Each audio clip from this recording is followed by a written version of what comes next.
My name is Aurora Bennett. I'm 30 years old and have been married to Gabriel Monroe for 7 years. We live together at 350 Elm Street, Boston.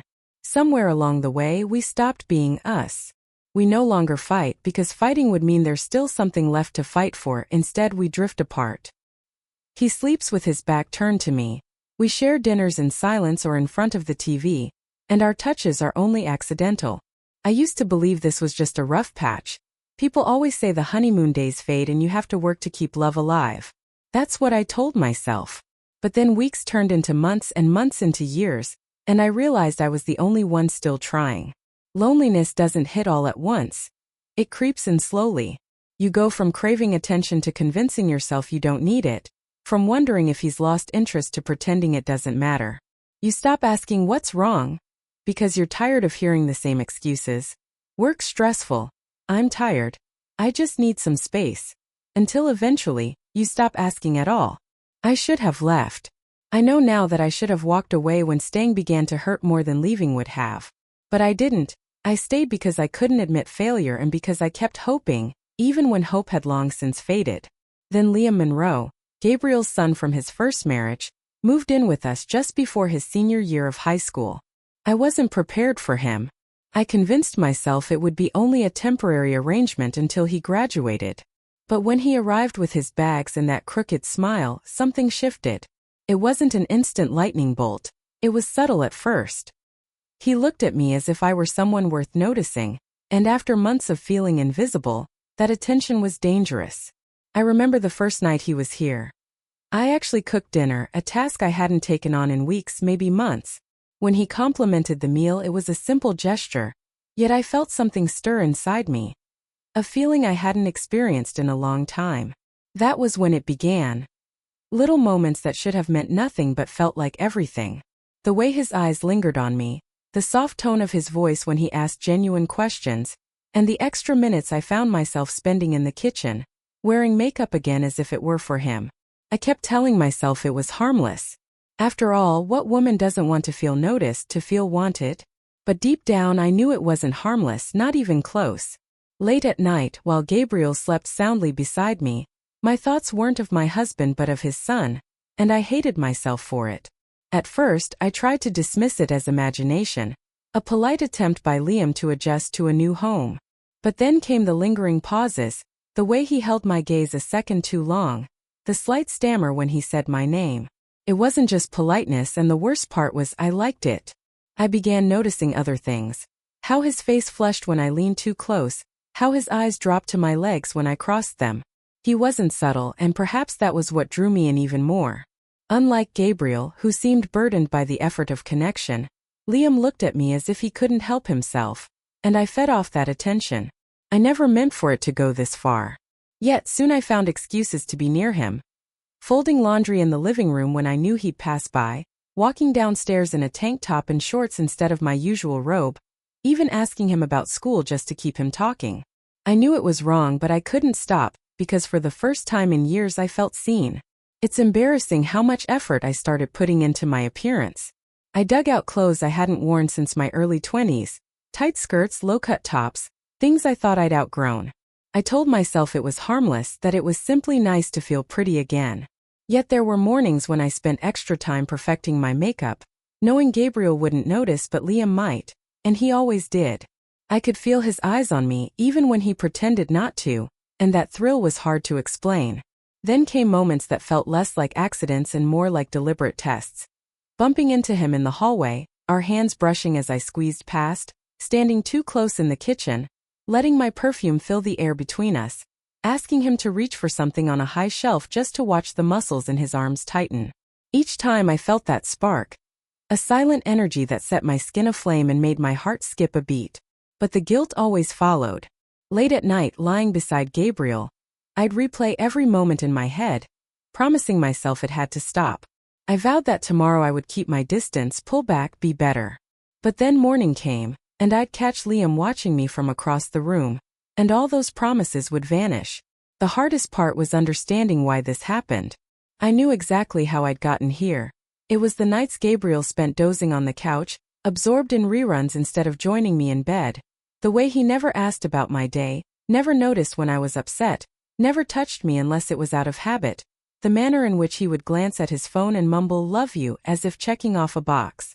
And on those nights when I cried silently, careful not to wake him, I remembered the early days. The late-night drives just to talk, the spontaneous road trips, the way he once held my hand so tightly as if he couldn't bear to be apart even for a second. I remembered the first time he told me he loved me, when nothing else in the world mattered.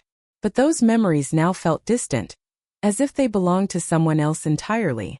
Perhaps that's why I let Liam get so close, because he reminded me of what it felt like to be wanted. But the closer he got, the harder it became to ignore the truth. This wasn't harmless, wasn't innocent, it was dangerous. And I was the one who opened the door and let it in. I should have stopped it, I know that now. There were so many moments when I could have stepped back, drawn a line and walked away. But I didn't. I let it happen. It started small like everything does. A touch that lingered 1 second too long, his fingers brushing against mine when I handed him. A glass of water sat before me as my knee pressed into his under the table, and neither of us moved away. Every moment was charged, as if we were both waiting for the other to speak or act, but neither did until that night. I still remember how thick and heavy the air felt. Gabriel had gone out for the evening, something about drinks with coworkers. I didn't ask for details and he didn't offer any. Liam and I were alone. We sat in the living room pretending to watch TV, but I couldn't focus. My heart raced and I could feel his gaze on me. I hated how much I wanted it. I told myself to get up and go to bed to put an end to whatever was happening between us, but I stayed. At some point I looked over at him and he was already looking at me. Neither of us looked away. That was the moment when the excuses stopped and the tension broke. I don't know who moved first, maybe him, maybe me, but suddenly he was closer. His hand brushed against my leg, light and tentative, but enough to set my skin ablaze. I should have pushed him away, but I didn't. Instead, I leaned in, and before I could stop myself, my lips were on his. It wasn't planned, wasn't slow or careful. It was hungry and desperate, as if we had both been holding our breath, unable to wait another second to exhale. In that instant, I knew I had crossed a line that could never be uncrossed. When it was over, we didn't say a word. He just stared at me, wide-eyed and nervous, as if he couldn't believe what had just happened. I felt sick. I stood up, mumbled something about going to bed, and left him sitting there. I thought that would be the end of it. I told myself it was just a mistake. A stupid, impulsive mistake that we would both forget by morning, but I couldn't forget. I replayed it over and over in my head. The feel of his lips, the way his hand gripped my waist, the sensation of feeling alive in a way I hadn't in years. And the worst part was that I wanted more. The next few days were torture. We avoided each other, barely speaking or making eye contact. Yet every time we were in the same room I felt that pull, that heat. It didn't vanish. If anything, it grew stronger. Then it happened again. Gabriel was working late, and I was in the kitchen cleaning up after dinner. Liam walked in and I froze. He looked nervous, unsure of what to say, and I could feel my pulse quicken. Without a word, he moved closer. His hands reached for my face and we were kissing again. This time it didn't stop there. I should have felt guilty, I should have halted it before it escalated, but I didn't. I let it happen, and afterward, lying in bed while Gabriel snored beside me, I felt as if I were suffocating. Guilt hit me in waves, sharp stabbing waves that left me breathless. Yet amidst the guilt there was relief too. As much as I hated myself for what I had done, I also felt alive, desired and wanted, and that feeling was stronger than the guilt. After that night, Liam was different. He looked at me with a mixture of excitement and fear, as if he were as terrified as I was but couldn't help himself. He started lingering more, hanging around the kitchen, finding excuses to be near me, and I let him. I let it all happen, though we tried to be careful. We kept the doors locked when we were alone, spoke in hushed whispers even when no one else was in the house. Every touch felt like a secret, every moment stolen, and every time we nearly got caught, the risk and thrill only made it more irresistible. I told myself I was in control, but I wasn't.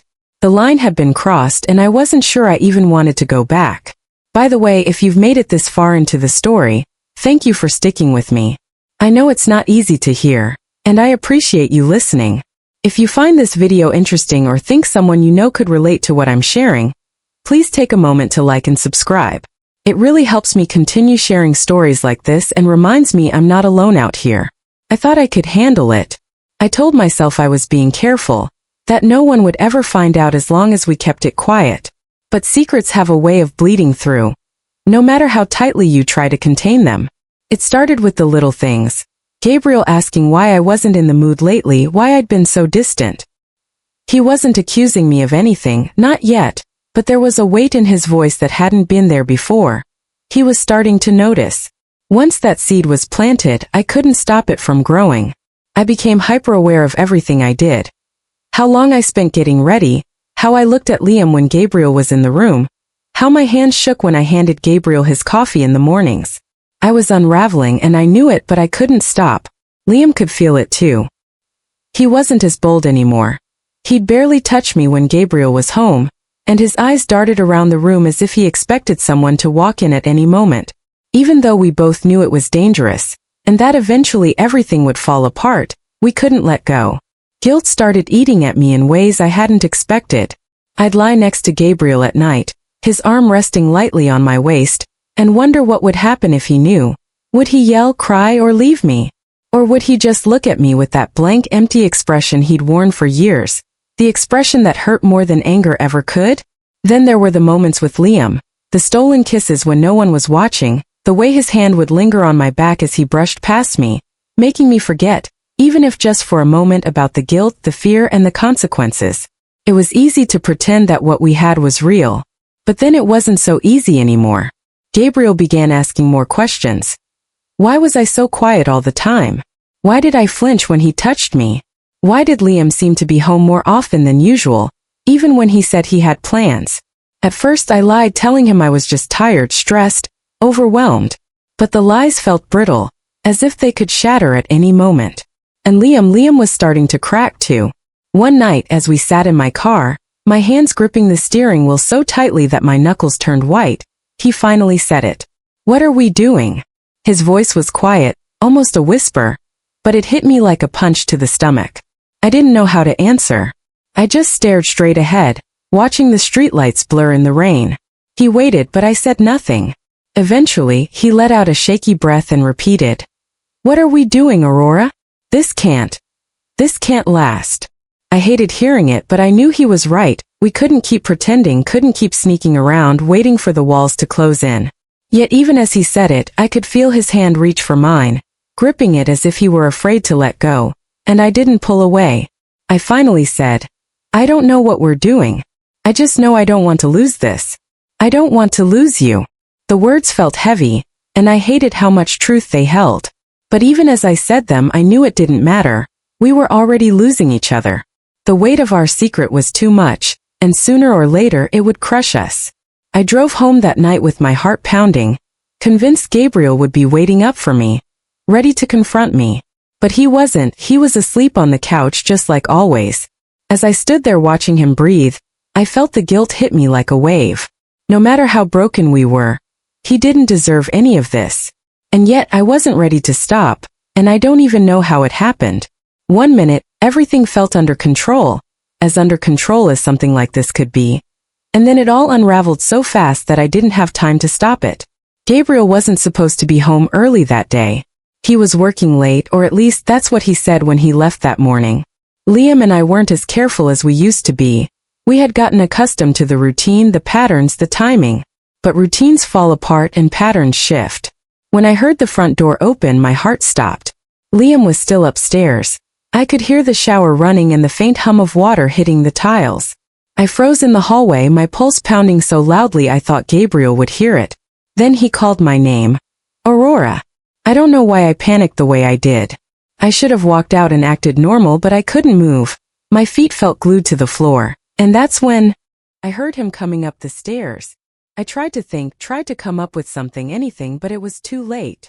Gabriel turned the corner, and there I was standing outside Liam's door, my hair messy, my face flushed, and panic written all over me. What the hell is going on? His voice was sharp, cutting through the air like a knife, and I just stood there frozen, my mouth opening and closing as if I'd forgotten how to speak. Then the sound of the shower stopped, and everything clicked for him at once. "Are you kidding me?" His voice rose, loud enough to make Liam's door swing open.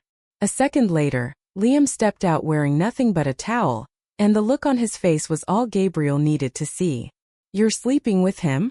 Gabriel's voice cracked and his face turned red. "You're sleeping with my son." I started shaking. I couldn't stop it. I wanted to speak, to explain, to apologize, anything, but the words wouldn't come. Gabriel took a step closer, his eyes locked on mine, and I saw it. The moment something inside him broke. "How long?" he demanded. "How long has this been going on?" Then his voice softened, yet its pain cut deeper than any shout could. "I trusted you. I defended you. I loved you, Aurora." At that, his eyes shifted to Liam and something inside him snapped. He lunged, grabbing Liam by the arm and shoving him back against the wall. "You think this is funny? You think this is a game? Stop!" I screamed, stepping between them and pushing Gabriel back. "This isn't his fault, it's mine." But that only made it worse. Gabriel looked at me like I was a stranger, as if he no longer recognized the woman standing before him. "Get out," he said finally, his voice flat. "Both of you, get out of my house." I begged him to stop, to let me explain, but he wouldn't listen. Liam didn't say a word. He just stood there, pale and shaking, his eyes darting between me and Gabriel as if he couldn't believe what was happening. And then he left. I followed him out the door, not knowing where to go or what to do. We sat in his car, both silent and terrified. And in that moment I realized it was over. Whatever we had, we couldn't keep it, we couldn't fix it. We had destroyed everything.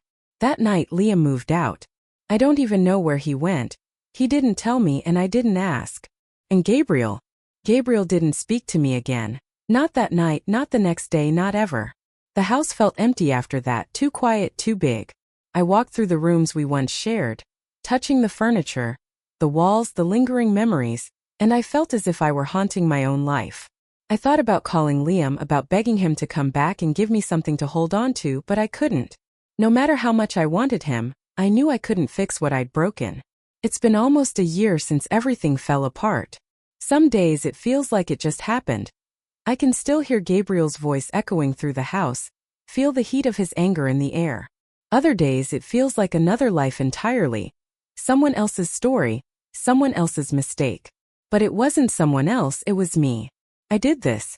I've replayed that night so many times in my head, trying to pinpoint the moment when it could have stopped, when I could have stopped. But the truth is, there wasn't one single moment. It was dozens of small choices, each one pushing me closer to the edge until there was no turning back. Gabriel never reached out. I didn't expect him to. The divorce papers came in the mail a few months later, and that was that. No dramatic final conversation, no second chances, just a clean break. At least it was clean for him. I wasn't so lucky. The house was too big for me to stay in, so I moved to a smaller, quieter place. I don't even have a dining table anymore. There's no one left for me to cook for. I think about Liam sometimes more than I should. I wonder where he is, what he's doing, if he ever thinks about me. I tell myself he doesn't, that he's probably moved on, found someone his own age, built a life that doesn't involve the mess I dragged him into. That's what I want for him, I really do. But it still hurts to think about it. I wish I could say I've moved on too, that I've started dating again, that I've picked up the pieces and rebuilt myself. But that would be a lie. I've tried, but it's hard to let someone in when you can't even look at yourself without flinching. Some nights I lie awake, wondering what could have been if I'd walked away. If I'd ended things with Gabriel before it got this far. If I'd never let Liam move in. Would I still be miserable, or would I have found a way to fix it? And then there are nights when I remember Liam's hands on me, his lips, the way he made me feel alive again. And I wonder if it was worth it, if those stolen moments were worth everything they cost. I don't know the answer, I don't know if I ever will. What I do know is that this regret is heavier than I ever imagined. It clings to you, seeping into every crack of your life, filling every empty space until it's all you can feel. And forgiveness, real forgiveness, is harder than I ever thought possible. Especially when the one person you need it from most is yourself. I don't know what's next for me. Some mornings I wake up and think about leaving this town, starting over somewhere new. Somewhere no one knows my name, my past, or the things I did. Other mornings I can't even make it out of bed. I tell myself it'll get easier, that time fixes things, but I'm not sure if time can fix this. I don't know if I want to or even how to fix it. And that's why I'm sharing my story with you. Maybe someone out there has an answer, something I haven't thought of. Maybe you can help me see a way out of the mess I've created before it's too late. So please, if you have any advice, if you've been in a similar situation or know someone who has, I want to hear from you. And if nothing else, let this be a warning. Loneliness can push you to places you never thought you'd go. Don't let yourself get lost like I did. Don't let your world fall apart before you realize what's happening. Because once you cross that line, there's no going back. Thank you for listening. Please share your thoughts, like this video if you found it helpful, and subscribe for more. I need to know I'm not alone.